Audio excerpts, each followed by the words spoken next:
कबीरपंथी लोगों का यह मूलतः मानना है कि जैसे कि भगवान राम को आप लोग हिंदू धर्म में दिखाते हैं, भय प्रकट कृपाला दीन दयाला कौशल्या प्रकट हो गए, उसी तरह से उसी टर्म पर कबीरपंथी लोग का मानना है गगन मंडल से उतरे सतगुरु कबीर, गगन मंडल से उतरे सतगुरु कबीर जलज माई पौधन किए सब पीरन के पीर, कि कुंडलनी हठ योग के लोग करते हैं जी।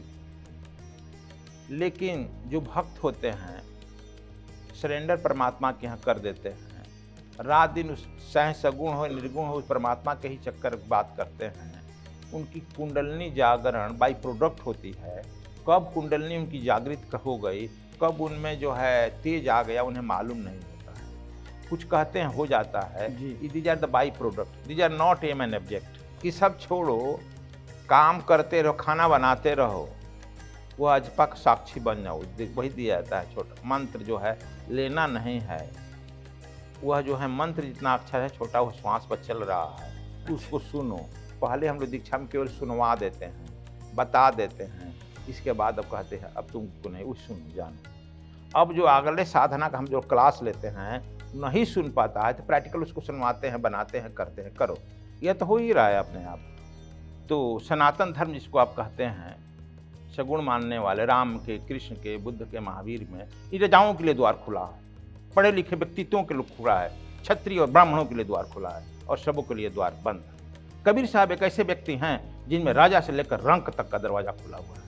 एक राजा भी जा सकता है, उस समय के सारे राजा इनके शिष्य थे। और एक जुलाहा भी था, एक हरिजन भी है। कबीर साहब एक ऐसे व्यक्ति हैं जिनके लिए सारे लोगों का दरवाजा खुला है और ये इन्होंने सबको समान रूप से उपदेश दिया। तो यह उस समय बहुत ग्राह्य था, जबकि यहाँ के हिंदुओं के काशी में थे, काशी का मंदिर तोड़ा जा रहा है ना, लात से जूता पहने हुए छाती में मारे, जोर से गिरा, उसके मुंह से दही गिर गई, हर हर दही गिरा। कहा कि सरकार 2 मिनट बाद मारे रहते तो क्या हर जाता, अभी भगवान को मैं दही का भोग लगा रहा था।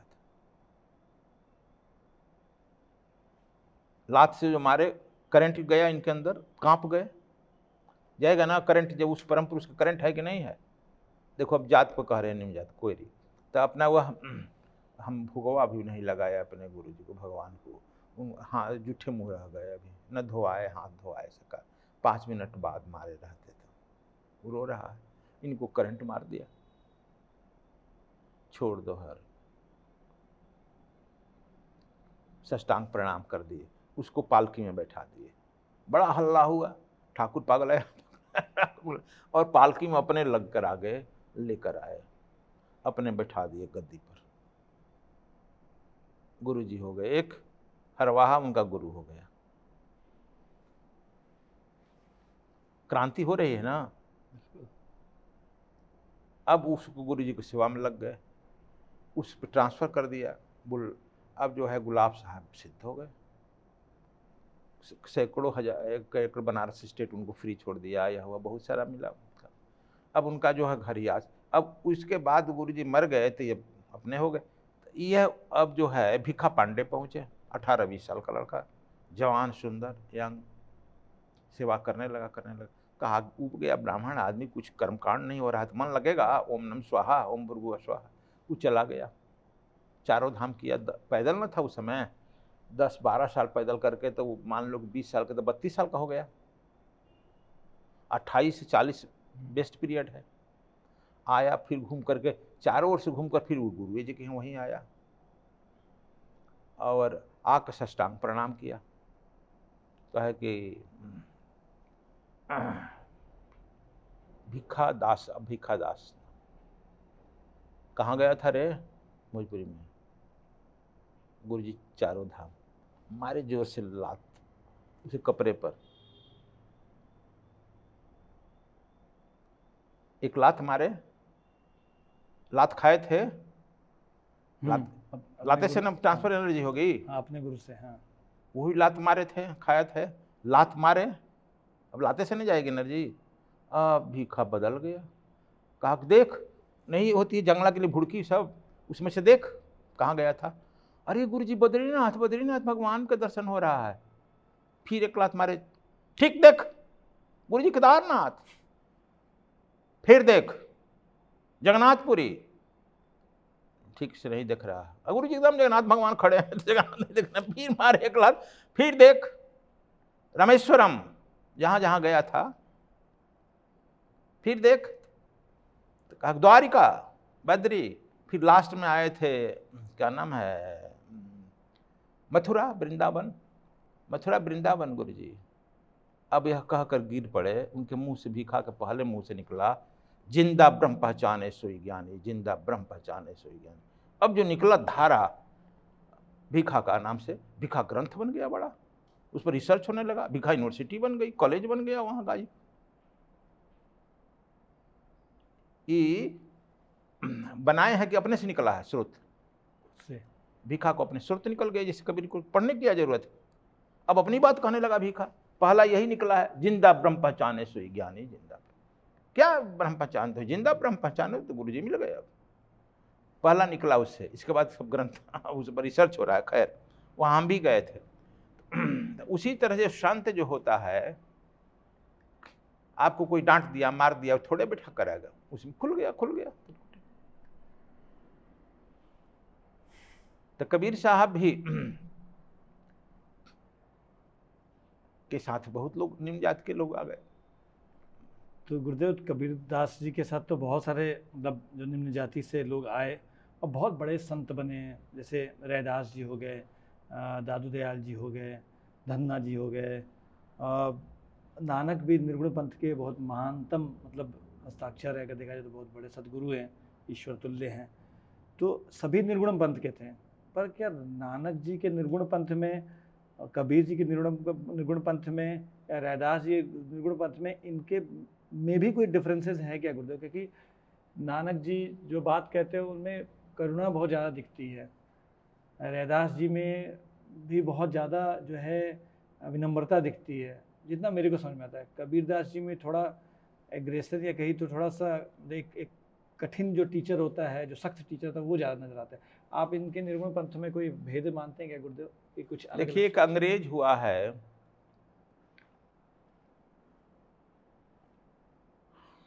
हमारे उस कहे कबीर कुछ उद्यम में आया है, बीजेक में भी, देखो नाम उसका बोल रहे हैं।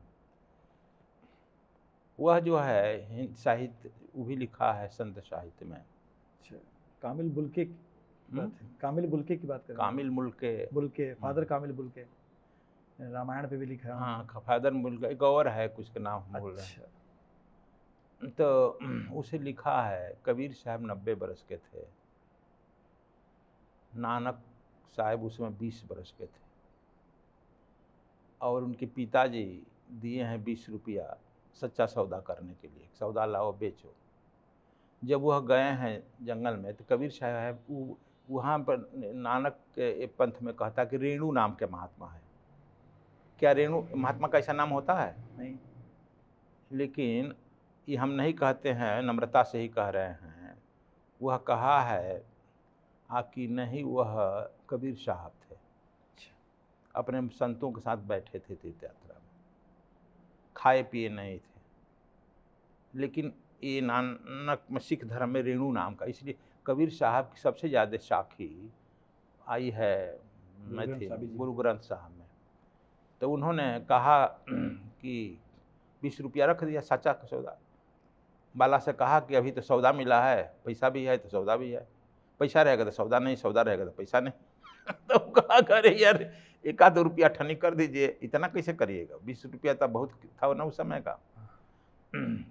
वो रख दिए। तो कहे कबीर साहब की नहीं, इसको राशन पानी ले आओ। तो जाकर बैलगाड़ी पर लेकर सब राशन पानी रख दिए, खुश होकर आशीर्वाद दिए। तो कहे कि हम तुम्हें क्या चाहिए थे? निरंकार। कहा कि निरंकार कहाँ खोज रहे हो, वह तो तुम ही हो, तुम्हारे अंदर है। और कपार पर हाथ रखे, इनकी ध्यान लग गई, समाधि लग गई। तो उसका कहना है। तो खैर, तो उसमें उन लोगों ने साबित किया है कबीर साहब ने ज्ञान दिया, कबीरपंथियों का भी मानना है। खैर जो हो, इसके बाद इनको भी अपने साथ तीर्थ यात्रा में ले गए, मक्का मदीना में गए, तो वहाँ स्वप्न हुआ, उधर पैर करके सो गए कबीर साहब। सब लोग थे, आया जगह करे इधर, कहा कि तुम्हारा अल्लाह परवरदिगार जिधर नहीं उधर पैर कर दो। जिधर इधर पैर किया उधर उधर खुल, दरवाजा उनका खुल गया। तो कहा घर ही तो बड़ा जन्मी राजा आया है, एथी आया है, फकीर आया है। तो वह चारों धाम इस तरह से, या पूरे देश घूमो विदेश घूमो गांव की खोर, ऐसा जियरा ना मिले ले फटक बचोर। सदगुरु को तो मिलता है ऐसा से इसलिए घूमता है, कहीं मिल जाए खैर। तो सब तीर्थ यात्रा करके नाना यहाँ पर हमारा जो आश्रम है बद्रीनाथ में, वहाँ भी इन लोगों के साथ बैठे। तो वहाँ का पंडा रोक दिया सब कि इसमें जुलाहा भी है, चमार भी है, कबीरदास जात चमारा। कबीर साहब भी जब अपने आश्रम में बनारस में रहे हैं तो कबीर चौरा में रहते थे ना, तो जाके मिश्रा जी कहा, कबीर तेरी झोपड़ी गलकट्टों के पास सुने हैं ना। कबीर ने कहा, जो करेगा सो भरेगा, तू क्यों हो तो दास। जोड़ दिए, गलकट्टा में समझ रहे हैं, कसाई का महला है, बेस्याओं का महला है। तो उन्होंने इन्फिनिटी कम्प्लेक्स नहीं आई, कही कि जो करेगा सो भरेगा, तू क्यों हो तो दास। तू काशी का ब्राह्मण हो, काशी का जुल्हा। तू काशी का ब्राह्मण हो जुल्हा, काशी का जुल्हा। मैं भी काशी का हूँ, जुल्हा हूँ। आगे कहो, ज्ञान की बात करो, बार बार क्यों दौड़ रहा था। देखो, किसी कबीर साहब कभी डिमोरलाइज नहीं हुए, फटाफट उत्तर दिए। तो वहाँ पर भी रोक दिए गए। काना है बद्रीनाथ में, पंडा लोग रोक देके जाने देगा, वहीं रोक दिया, करे से तो चमार भी आया है, हुआ। तो वो जहाँ हमारा सदगुरु धाम आश्रम है टीला था, वहीं पर लोग अपना डाल दिए डेरा। खजड़ी बजने लगी मेरे तो लागो यार फकीरी में, रविदास जी भी गाने लगे सब लोग। भोजन कहाँ मिलेगा, वहाँ ठाकुर जी बैठे, ठाकुर जी फेर में पड़ गए। अरे यार, रात हो रहा है, ठंडा लगेगा, मरेगा, भोजन नहीं मिलेगा। ठाकुर जी हिलेंगे कि नहीं हिलेंगे? बिल्कुल हिलेंगे। अभी 2-4 दिन पहले हमारे एक शिष्य गया है वहाँ पर बद्रीनाथ, तो न VIP पास चलता था, न ही दर्शन, सब भीड़ था। वो दुआरी पर बैठ कर रोने लगा, गुरु जी अब तो दर्शन नहीं होगा, रोने लगा। कोई आया गुप्त दरवाजा के यहाँ, उधर से खोल कर कहा, इधर से जा। अभी फोन किया था, उधर से गए थे, ठाकुर जी इधर दर्शन दे दिए। बड़ी खुश हुए, चले आए आश्रम में। देखो, तो यह ठाकुर जी चारों तरफ सुनता है कि नहीं सुनता है? चिट्ठी के पगल में घूंघर बांधता है तो सुन रहा है ना। माइक की जरूरत है क्या? वेद की बात सुनेगा। अभी 4-5 दिन की बात कह रहे हैं, वहाँ से अपने लक्ष्मी जी को भेजे, एक औरत बन करके आई, वहाँ टेंट से मैंने तंगवा दी और इन लोग को भोजन की व्यवस्था करने लगी। कबीर साहब पूछे, सब लोग पूछे कि देवी जी आप कौन है, सुंदर औरत हो आप, है कोई आया नहीं है, सब खाना पीना का। कहा क्या करें, आप लोग को वहाँ नहीं जाने देता था, हम ही को यहाँ आना पड़ा। रामानंद जी भी थे, रामानंद जी कहे, अरे हमारे माई है। कबीर तू नहीं पहचानता है, लक्ष्मी नारायण पूजा करते हैं ना, माई है। तो कहते हैं, कबीर साहब कहे कि हम तो पहचानते हैं प्रभु, माई आई, माई नहीं आएगी तो कौन आएगा फिर। 1 हफ्ता लोग रहे वहीं पर, खाना खिलाई, माई पूजा किया, सब लोग खुशी खुशी खाए पिए, जाते हुए दक्षिणा भी दी, चले आए। तो यही कहे कि उन्होंने कहते हैं कि वह जिस चिट्ठी के पर में भी वह घुंघरू बजता हुआ सुनता है। तो यह कह करके वहाँ पर नहीं गए, मंदिर में नहीं जाने दिया, तो क्या उनको आना नहीं पड़ा? बिल्कुल आना पड़ा। लेकिन किसी को, रविदास को किसी को हटने तो नहीं दिया, किसी निम्न जाति के लोग भटकने नहीं दिया। तो इसे कबीर साहब के यहाँ दरवाजा सबके लिए खुला है बृहद। और इन्होंने यह आपके अंदर बसे हुए राम का चिराग जलाया, और सबको जो है, अभी छोड़ दीजिए, छत्तीसगढ़ में निम्न वर्ग के लोग बहुत हैं, वहाँ कबीर साहब के नाम पर छुट्टी होती है, सब बहुत लोग हैं। वे जो है निम्न जाति क्या किए, वे लोग जो हिंसा होती थी, वो नारियल मोड़ करके यज्ञ करने लगे कि यह नारियल जो है, यही जो है एथी का अपना सिर का प्रतीक है। और आज भी वही जग होता है, चौका आरती लोग कहते हैं, उसी जग कहते हैं, उनकी मनोकामना पूर्ति हो। कहते हिंसा क्यों करेंगे हम? ये छोड़िए, मैं जब गया बिहार में, आप सुने हैं सीतामढ़ी, वहाँ एक DM हमारा शिष्य था, तो वहाँ हम उस समय काम करते थे, गए तो सब लोग बड़े बड़े लोग मिलने आए, शाम को भंडारा हुआ। तो कुछ लोग नीचे जो बैठे थे, निम्न लोग, वे लोग भंडारा में नहीं खाए चले गए।